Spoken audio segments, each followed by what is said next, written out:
So important for our guest today is surveillance expert and journalist Byron Tao. He wrote a book called Means of Control: How the Hidden Alliance of Tech and Government is Creating a New American Surveillance System, Surveillance State. How are you? I guess the system too. Byron, thanks for stopping by, man. And it's out of control, isn't it? In so many ways. And being a journalist, you found that out, right? Yeah, thank you so much for having me on the show. And yeah, I have I've been digging into this world of governments buying information on all of us for surveillance purposes and all sorts of other things. And the result is this book I just published. And we don't know how many people are listening to us right now. We know we're living streaming it right now, so they're listening. But they also, when before we even went on, we were being listened to. We're being listened to so many different places. We don't know if there's a specific device that could be tracked by the government. We don't know where we're at. We don't know if our emails are being read. All these things because they can, in the name of government, they can do it, can't they? Yeah, so the book I wrote focuses a lot on the ways in which governments purchase data from all these data brokers that get a lot of information about us, in serving targeted advertising or there's data brokers out there that monitor social media. There's data brokers out there that track cars, for insurance purposes. And, all of this is collected for a legitimate commercial purpose, but It is bought by the government government. yeah, so government entities have also interests in understanding the world and tracking cars around, tracking phones around. And so I really categorize all of the ways in which data that we generate in our day-to-day lives, whether that's, by signing up for a magazine or taking out a mortgage or going on social media and creating an account there, or, buying something on the internet.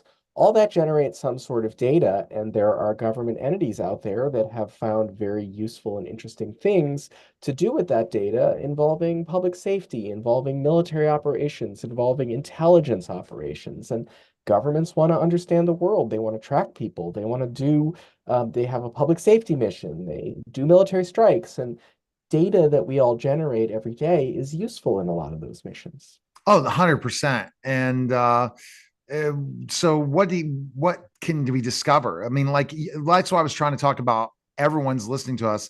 Do you really think it's fair that all the social media companies are tracking us, all the car companies are tracking us, so many people that are public entities are tracking us?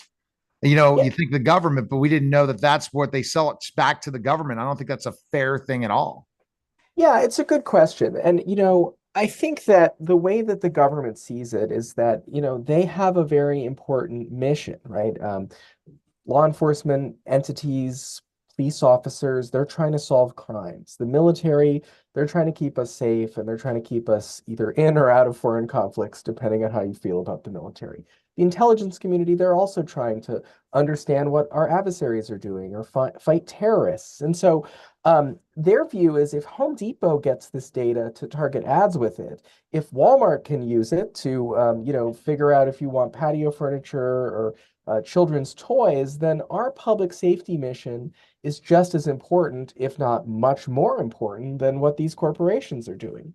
And these corporations collect this data in many ways because, people don't necessarily want to pay for everything online, right? If you make an app that's 99 cents, or if you, create a website and you try to get people to subscribe, you're going to get far fewer subscribers than if you make it free and charge digital advertisers a little bit of money to reach your audience. And so there are perfectly good reasons why these web publishers, put advertising on their site. There's good reasons why corporations collect data, and there's good reasons why governments try to acquire that data. The problem is that it's reached such a proportion and such a scale and scope of data that's out there about us and that's available for either sale or sometimes just taking, that I really think it is starting to pose some problems for how we, as a society, as a free society, as a democracy, are starting to do criminal justice and public safety, right? Because 100%. Yeah. no longer do you need to go to a court and Mm-mm. show that somebody is a criminal. Often you can just buy this data on the open market. Often you can look at people's social media and they say all sorts of things on it. And so I really think the amount of data out there is changing the privacy calculus and changing some of the rules of the game as we have traditionally understood them vis-a-vis government power. Absolutely. So is but I don't think that's a good thing. Do you think it's a good thing in your book? Well, I'm pretty critical of this world in the book, but I also want to be fair, right? I'm a journalist. I try to see both sides. Hmm. I try not to jump to conclusions and say that things are either all bad or all good. I do think the amount of data that is collected on all of us by corporations is done somewhat sneakily. Yes. Some of these companies aren't being forthright, or if they're being forthright, it's buried deep in page 300 of a 400-page privacy policy that they know nobody reads. So a lot of this data on the corporate side is being collected in a sneaky way. And a lot of what the government is trying to do with it is being done in a sneaky way. Now, it's not exactly classified, but a lot of these relationships that our government has with data brokers are very difficult to uncover. And it took me almost 3 years of reporting on this topic to really get to the bottom of exactly what our government is buying and how they're buying it and where it comes from. And I only have a small sliver of a window into this. There's much more going on that I never quite got to the bottom of. So I do think that just from as a citizen, as a user of technology and a voter in a democracy, I do think it's fair that people should be potentially concerned about the amount of information that corporations have on us and the relationship that a True. lot of those corporations have with government entities. But the problem is millennials, Gen Zers, they don't care about, they want us to advertise to them based on what they're thinking. They want to say that they visited a website and then they get an ad and then, or if they talk about it right by the television and that smart TV throws that commercial on because we had talked about that topic. They want that to happen to them so that they can make their buying decisions because a lot of people don't watch television anymore. They stream and streaming has very minimal ads. So they want this to happen. I think it's going to be very hard for the next generations to eliminate this if they really want it to happen. Have you gotten that feedback from people reading the book saying, I don't really care? I want people to let me know that, hey, I really need a gym. And then there's a gym ad shows up. Or oh, if the government has that data, it's going to protect, they're here to protect us. Or they're more open to what China is doing for long term than let's say people 50 and old, or they're like, oh no, that's not happening in my lifetime. It's a good question. I do think the privacy norms among young people are a little bit different than among older people. For example, a lot of my younger colleagues are still on these sort of family safety, family tracking apps with their own parents, even though they're well into their 20s and they're living their lives here in big cities in Washington by themselves, and yet they're sharing their 24/7 location with their parents. So there are definitely different norms, and I wouldn't do that. I'm only 38, but that sounds abhorrent to me. I would never let my mother know where I am 24/7. So it's true that there definitely are different norms, and I do think young people are very into their social media. You've seen it with the TikTok thing. There's a real backlash against the idea of banning it, even if there might be some legitimate national security concerns. On the other hand, I do think older people sometimes don't fully understand the technology Oh, either. they're getting messed over all the time, and they have no idea. Exactly, like my mother, she's in her late 60s. She loves her Alexa, and she has it listening all the time to her. Now, do you have your Alexa programmed and you don't care what people you say in front of Alexa? Are you not? Are you fine with it? I don't have an Alexa. Exactly. I I wouldn't think don't. somebody like you would not have an Alexa. I did at one point, and I figured that the privacy risks, the risks of hacking, the risks of the data being misused by a corporation like Amazon were just not worth the convenience, right? I can go to google.com/weather and check the weather. I don't need to talk to this microphone. But like everything has microphones. I do have one of those goofy smart thermostats, and Google's not listening in the Right. same way, but if someone were to hack that device, if I were a very interesting target to some foreign intelligence agency, and I don't really believe I am, but if I was, could you turn my smart thermostat, whose only purpose, the microphone's only there so that it knows if I walk down the hall and can, it says Byron's home. I'll turn the air conditioner back on. Whereas if I'm away for 2 hours, it turns it off. Could that microphone be used against me? The answer is yes. If somebody with enough resources who wanted to harass me and figure out what was happening in my house, could they turn that device into a spy device? Yeah, they could. And so this is the problem with modern life in a lot of ways, right? That Yeah. smart TV, it Yeah. has a click to tell me what show you Oh want. yeah, they're recording everything. And that's the thing. And then people are monitoring that for ads, but you have employees that could be going into other people's privacy. And see, I'm kind of like the young people. I don't care because I know they're going to figure it out, right? If somebody wants to hear my life, go ahead. Like how Gary Vee goes live for 12 hours a day, co-working, right? Learned about that a couple days ago. I'm like, well, I'm kind of doing that live streaming a bunch anymore, and I'm sure they're picking up certain things. What is he doing? What is he thinking? Oh well, but it's going to get worse, not better. And are you going to at least tell them to watch out if it gets as bad as China? I'm sure in your book you talked a little bit about what China does to track people, right? It's pretty Yeah, bad.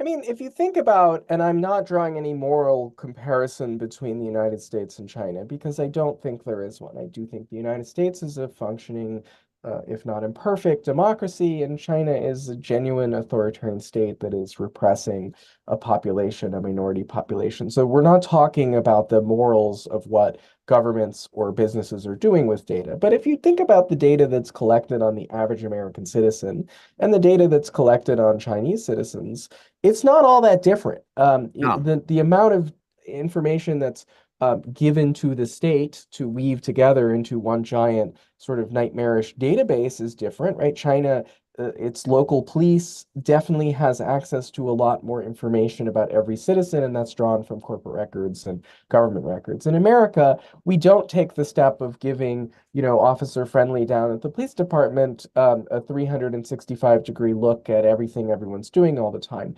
But a similar set of data is in hospital data banks and corporate America and in your Gmail account. All Oh, that 100%. information is still there.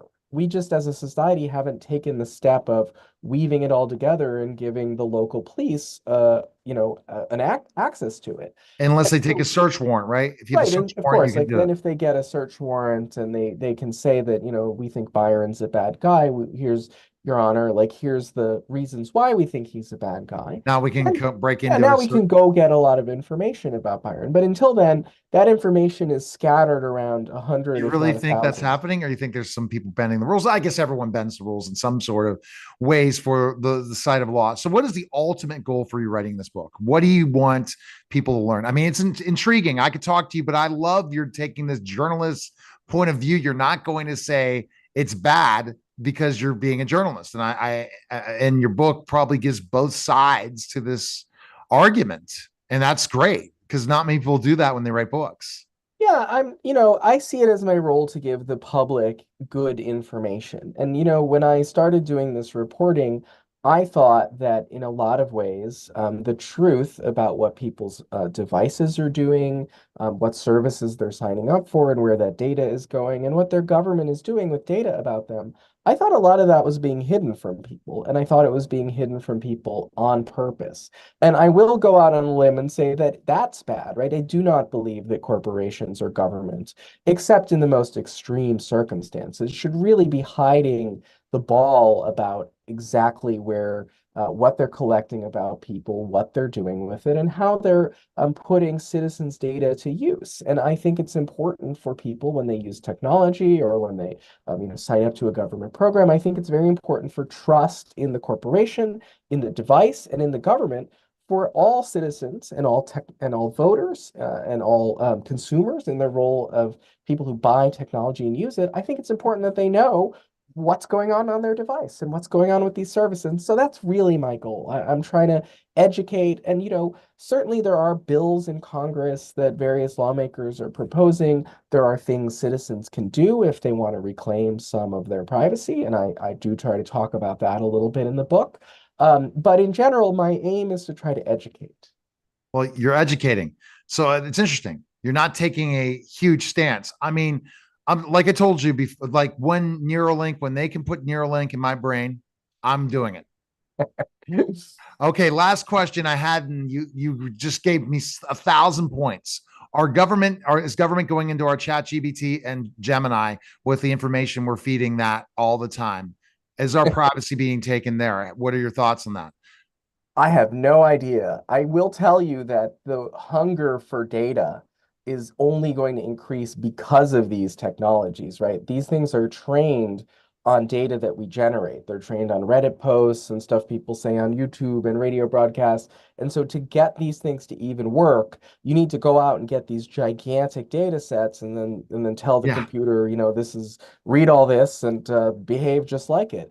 And the amount of public data that's out there on YouTube and all that, that is only a small fraction of what's really on the internet. If you think about all of our private messages to one another, if you think about all our emails that we send every day, that amount of information dwarfs whatever is posted publicly on the internet. And there is going to be a lot of pressure at these tech companies that have huge data sets. And I'm talking all the big ones that everyone uses every day, your Facebooks, your Googles, your Apples.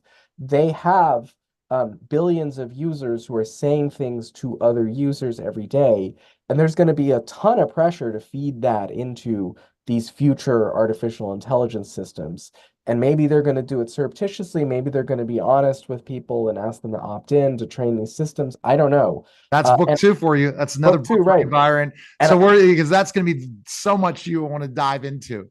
Because what I've said to ChatGPT and Gemini is and it saves compared to sometimes you can kind of clear your cache or delete your searches. You don't want to delete your searches. You think it's gold when it's Gemini or Chat GPT.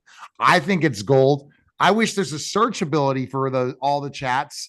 I'm telling to AI right now, go ahead and do that. But where's the best place we can find info on you and purchase your book? Where's the best place, Byron? on me, you can buy my book, Means of Control, anywhere books are sold. I'm on Twitter/X at Byron Tau. That's Tau, and that's Byron, not Brian, Byron. And I work for a publication in Washington, D.C. called Notice. That's Notus. Sorry for all the spellings, but just want to make sure people find their way to the right No, place. And so you're I you're write. you're amazing, Byron. I really learned a lot, but I also am impressed that you stay journalist. Good luck to you on that one. But I appreciate it. Thanks again, Byron.